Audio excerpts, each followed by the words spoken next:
Hi tears, இன்றைக்கி வீட்டில் இருக்கிற இன்க்ரீடியன்ஸ் வச்சு இன்ஸ்டன்ட் தோசா ரெசிபி பார்க்கலாம் வாங்க.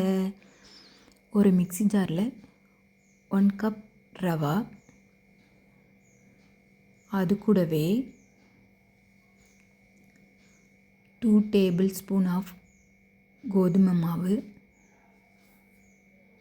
உங்களுக்கு எவ்வளோ குவான்டிட்டி வேணுமோ அதுக்கேற்ற மாதிரி போட்டுக்கலாம். நான் 1 கப்பு ரவைக்கு 2 டேபிள் ஸ்பூன் கோதுமை ரெண்டையும் மிக்ஸி ஜாரில் அரைச்சி எடுத்துக்கிட்டேன். ஃபைன் பவுடராக அரைச்சி எடுத்துக்கிட்டேன். நெக்ஸ்ட்டு 1 கப்புக்கு ஏற்ற மாதிரி ஒரு பெரிய உருளைக்கிழங்கு எடுத்து தோல் சீவிட்டு கட் பண்ணிவிட்டு மிக்ஸி ஜார் உள்ளே சேர்த்துக்குங்க. அது கூட கர்டு 3 டேபிள் ஸ்பூன் கர்டு சேர்த்து,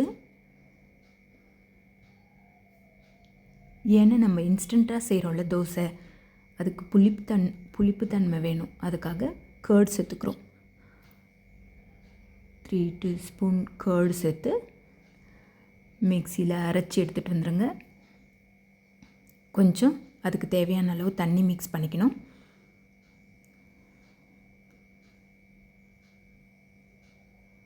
அரைச்சி விழுத சேர்த்துட்டு தேவையான அளவுக்கு சால்ட்டு போட்டு மிக்ஸ் பண்ணி தண்ணி தேவையான அளவுக்கு ஊற்றி மிக்ஸ் பண்ணிவிடுங்க.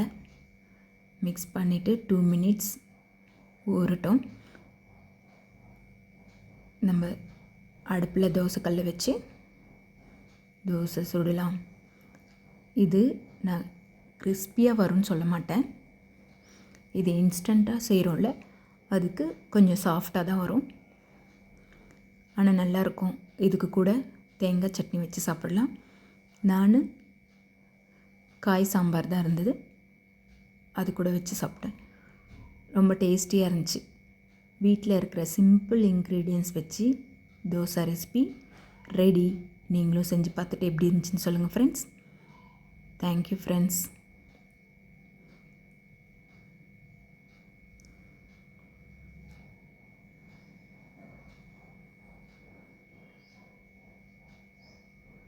இப்போ தோசை ரெடி ஆகிடுச்சு.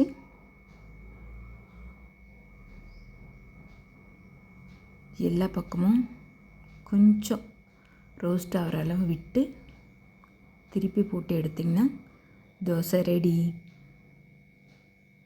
இது கூட தேங்காய், பொட்டுக்கடலை, பச்சை மிளகாய், இஞ்சி, ஜீரகம் எல்லாம் போட்டு அரைச்சி சட்னி நல்லாயிருக்கும். அவ்வளோதான் ஃப்ரெண்ட்ஸ், தோசை ரெடி. நீங்களும் செஞ்சு பார்த்துட்டு எப்படி இருந்துச்சுன்னு சொல்லுங்கள் ஃப்ரெண்ட்ஸ். தேங்க்யூ.